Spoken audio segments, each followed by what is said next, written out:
Long before Donald Trump came on the scene, I was praying for a Donald Trump.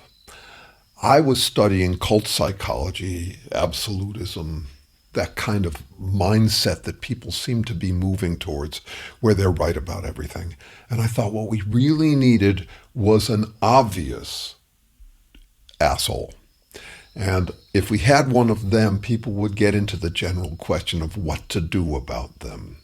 I was praying for someone who was so obviously just an absolutist that he couldn't be confused for having any particular political beliefs. You know, you could mistake Stalin for a communist.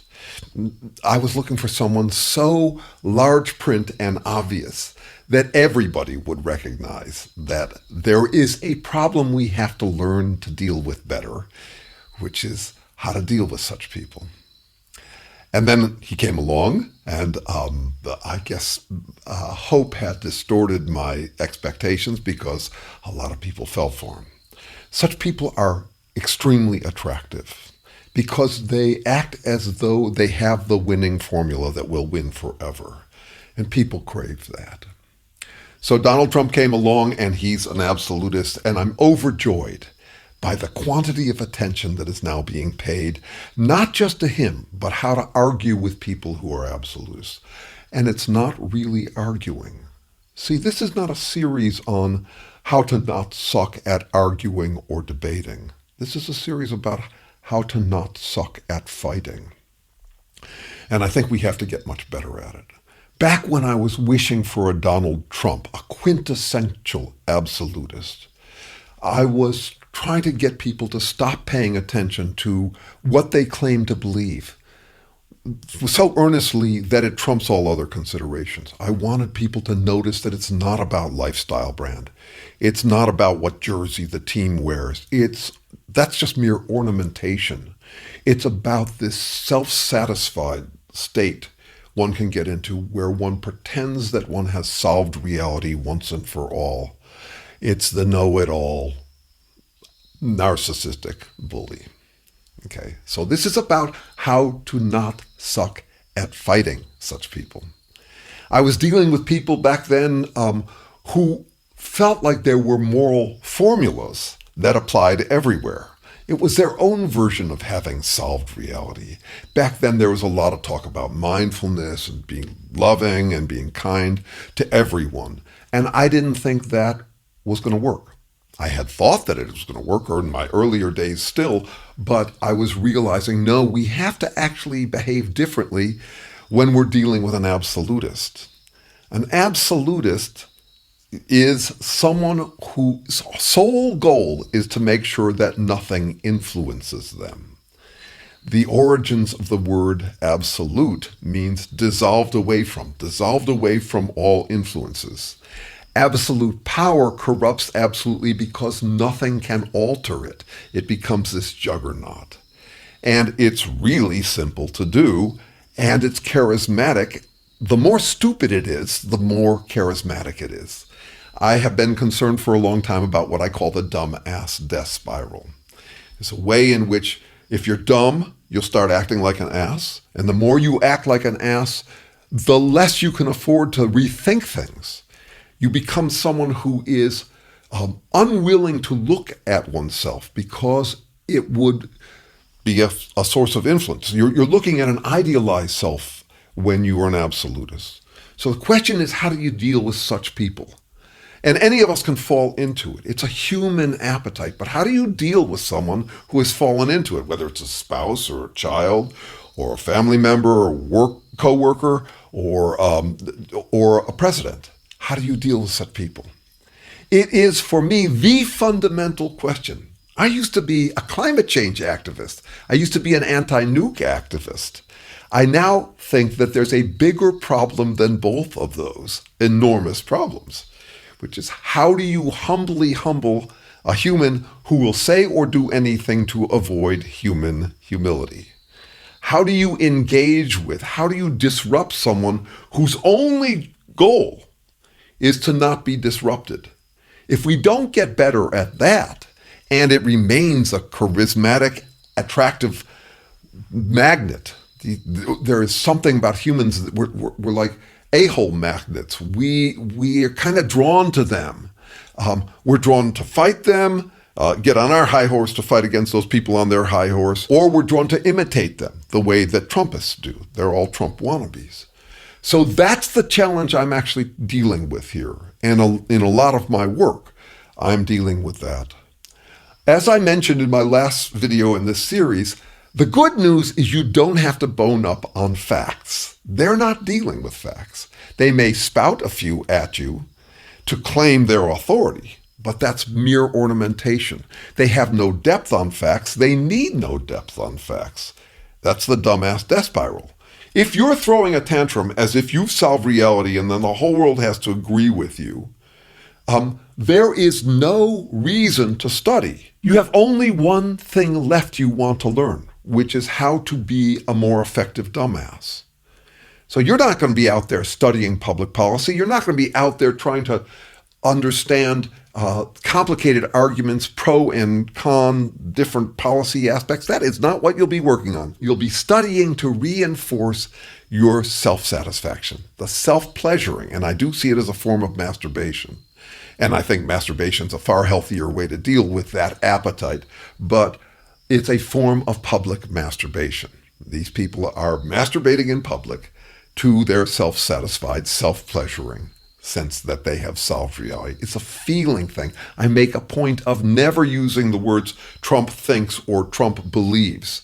It's a feeling thing. So no, you don't have to bone up. Don't wait to try out things on such people because you don't have enough knowledge. That's not essential to it. You're actually forced to address a habit. You could say a character habit. And on top of that, for their system to work, they have to lead you around by the nose. They have to be the one who controls the conversation. For them, that's the win. The win is if they can put the burden of proof on you. That's why they are always attacking, because they want to put you on the defensive. They know you'll respond to an attack.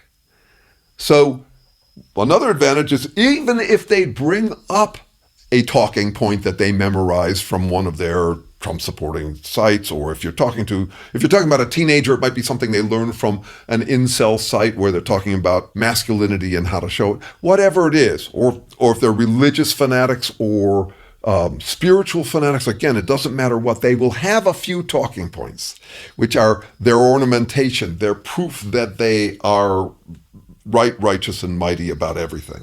And you ignore them. The focus has got to be on the habit itself, that habit of playing narcissistic know-it-all bully. So you don't want to be led around by the nose, and the good news is you don't have to bone up, and you do not have to defend yourself to them. You keep your own moral counsel, and you do not take moral counsel from people who are playing that game. Not useful. The most fundamental trick I found in my 30 years of dealing with it is simply to call it out. I mentioned this in the last video. Don't debate them. They're just masturbating to you taking the bait. Call them on that instead. Expose them on that instead.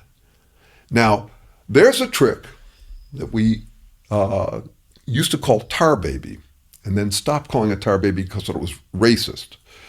Actually, it's not racist. It comes out of slave culture, which was dealing with a whole lot of narcissistic, know-it-all, bully, absolutist slave masters.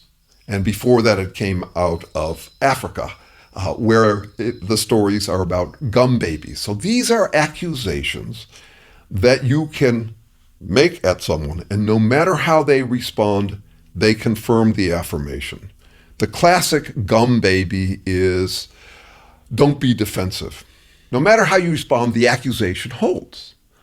So I make a point of never using these with decent folks, but when I have tried my best to carefully diagnose whether someone has become an absolutist, this kind of self-serving, self-satisfying, self-pleasuring state of mind that any of us can get into, then I am very happy to use it. And the obvious one to use is, you will say anything to pretend you're always right. And their response to it will confirm it. because they are one-trick phonies. It's all they have. When you become a dumbass, you are completely addicted to playing know-it-all narcissistic bully. That's what you've got. You don't need anything else. You wouldn't want anything else. You can't afford to think about anything else, because in order to play that kind of person, you have to be robotic. I call such people hero bots. They are robotically playing hero. It's to an advantage that they are robotic, because robotic means that they just have an automatic way. They don't have to feel anything other than their own self-pleasuring. So you simply attack them with that over and over, relentlessly. You will say or do anything to pretend you're always right. And then they'll respond, no, I don't. There you go again. No, I don't. There you go again. Over and over. Do not get distracted. Stick with that. Now, will that work? No. No. See, I hear from people who say nothing works with them. Or they say, oh, that won't work. Well, that's my point. Nothing works for them. That's the object of the game, is for nothing to influence them. That's the absolute power they seek. That comfort in their own skin that comes from being completely incorrigible. Nothing could correct them. So I want to say that while I have studied for 20 or 30 years how to deal with such people, I am not satisfied with any of the formulas I have read, any of the formulas I've come up with myself. None of them work well enough. So when someone says to me, oh, that won't work, or nothing works, yeah, I know. That's the problem we're dealing with. That's this fundamental challenge we're dealing with. It's history's biggest problem. We keep on falling in with these absolutists. I mean, over and over. And we're entering a period when we can't afford to anymore. We have to have all hands on deck, or at least the majority of hands on deck. And so we can't afford them, and at the same time, the world is getting stressful enough that more and more people will demand or opt for that narcissistic, know-it-all bullying. That will be where people are more tempted to go. So the supply of resources for that kind of self-flattering bullshit is way down. The Earth's carrying capacity is way down. And at the same time, the demand is going up and up. So if we don't get better at figuring out how to humbly humble humans who will say or do anything to avoid human humility, civilization will hit a brick wall. That's why I'm glad you're here. I'm glad you're thinking about how to not suck at fighting, or how to suck less at fighting, because we're going to see more and more of that. This is the touchy 2020s. People are feeling stumped by reality. It has gotten so complicated. And people make life a whole lot harder than it has to be by pretending it's simpler than it can be.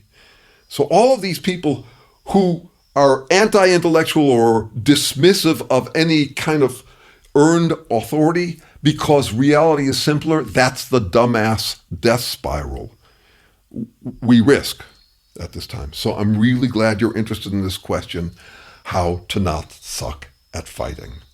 I'll have more on the subject. Now, if you feel like you're dealing with one of these God-playing, shell game-playing, self-righteous, know-it-all bullies, subscribe, like, and email me. I'm a PhD psychoproctologist. I research the diagnosis, treatment, and prevention of this kind of absolutism. I've got tools you haven't tried. I do private strategic consulting to tailor your response to whatever self-righteous, know-it-all bully you're dealing with. First half hour free. And I have a free, private, no obligation study group you can join, people from all over working together on more effective ways to deal with such people.